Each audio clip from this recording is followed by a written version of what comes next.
Helo, Jo dwi i. Rydym ni'n gyd yn mynd o gwmpas i helpu cymunedau, datblygu prosiectau, dod â pobl at ei gilydd i gyflawni pethau anhygoel. Cafodd ysgol gynradd Sarn ei chau yn 2006 oherwydd bod cynlleied o blant. Roedd hyn yn golygu nad oedd llawer i'r plant i'w wneud yn y pentref, a dim ffordd ddod yn at ei gilydd. Penderfynodd pobl Sarn fod angen ardal chwarae ar gyfer y plant. Cytunodd Cymdeithas Tai Canolbarth Cymru gyfrannu llain fach o dir yn y pentref, delfrydol ar gyfer ardal chwarae. Ffurfwyd grŵp cymunedol ar enw Sarn Icons. Cynhalwyd dyddiau hwyl a stondinau teisennau pan ofynodd i blant a rhieni beth oedden nhw eisiau. Gan weithio'n agos gyda Tai Canolbarth Cymru, y loteri a myndiadau eraill, bydd pobl Springfields yn Sarn yn gweithio'n galed i wireddu'r freuddwyd o ardal chwarae newydd. Mae wirioneddol wedi dod ar pentref a'r plant yn ôl at ei gilydd, a mae hynny'n wych i weld. Mae'n syndod beth y gallir ei gyflawni pan mae pobl yn dod at ei gilydd ac yn cymryd balchder yn eu hamgylchedd. Yma yn Llandrindod, fe wnaeth ysbryd cymunedol y trigolion draws newid yn llwyr yr hyn roedd wedi dod yn ardal ddiolwg, lle roedd pethau'n cael eu dympio. Mae pawb wedi cydweithio, rhieni a phlant, gan godi hen blanhigion a phlannu perthi newydd, blodau a rhosod. Mae Tai Canolbarth Cymru wedi helpu'r gymuned i draws newid yr ardal, a thrwy wneud hynny, wedi dod â'r gymuned at ei gilydd gan arwain at ysbryd cymunedol go iawn. Mae beth oedd yn ddoli'r llygad wedi dod yn rhan boblogaidd o'r gymuned. Weithiau gall yr ysbryd cymunedol a naws o le hwnnw datblygu heb hyd yn oed adael y safle.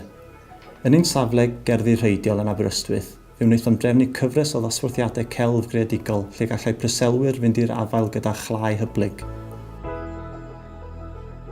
Yn ogystal â dysgu sgiliau newydd, mae'n gyfle i siarad, rhannu straeon a ffurfio cyfeillgarwch newydd. Rydym hefyd yn helpu drefnu tripiau a phrofiadau iddyn nhw, megis yr ymweliad yma i ganolfan crefftau lleol. Wel, yn Lerpwl fi si'n byw am dros 100 mlynedd. Yn dysgu yno hefo y gŵr, ond pan fuodd o farw, mi ddoes i i Aberystwyth i fod yn agos at y mab, Robin Hugh Bowen. Ac yn hapus iawn yma, mae yna gymaint i wneud. Dyn ni wedi mwynhau diwrnod yma yn y canolfan crefft Corus gyda trigolion o Llys Ysgol a gerddi raifol. Rydym ni bob amser yn awyddus i siarad gyda'r tenantiaid am sut i gadw popeth yn edrych yn dda. Roedd un tenant o'r fath yn y Drenewydd eisiau gwella ardal gymunedol ei stad mwyn i bawb ei mwynhau. Mae wedi trawsnewid y gerddi mae pobl yn cerdded drwyddynt i barcio eu ceir, gan ddod â lliw a bywyd i'r ardal. Dwi'n byw yma ers 12 mlynedd y mis yma. Nes i yma ar yr 8 o Mehefin. Nes i ddechrau'r prosiect, mae'n siŵr bod hi'n 9 mlynedd a hanner erbyn hyn. Fel ydych chi'n gweld, oedd y lle yn llawn aifi a coed a shrubs di tyfu yn fler yma. A nath yr Cymdeithas i gyd hel at ei gilydd a nath ni glirio fo.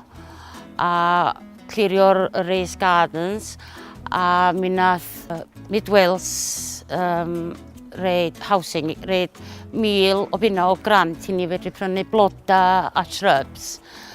A wrth gwrs oedd hynny'n help mawr.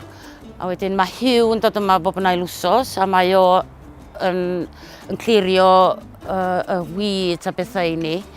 A hefyd mae o yn torri'r gwair tu allan sy'n y ffrynt y tai. Mae'r Gymdeithas wedi dod at ei gilydd yn dda iawn ers pan mae'r prosiect wedi dechrau. Da ni'n mynd allan ac yn hel litter pick fel maen nhw'n galw fo. Da ni wedi dod i gwrdd yn gilydd y well. A dod yn ffrindiau, mae'r Gymdeithas yn braf yma rwan. Mae'n gymaint o ysbrydoliaeth ac mae ei horiau maith o waith caled wedi talu ar ei chanfed. Rydym mor falch i fedru chefnogi ei helpu. Mae Tai Canolbarth Cymru eisiau gweithio gyda chi i helpu gwella pethau. Os ydych chi'n eisiau datblygu a gwella eich ardal, cysylltwch â ni.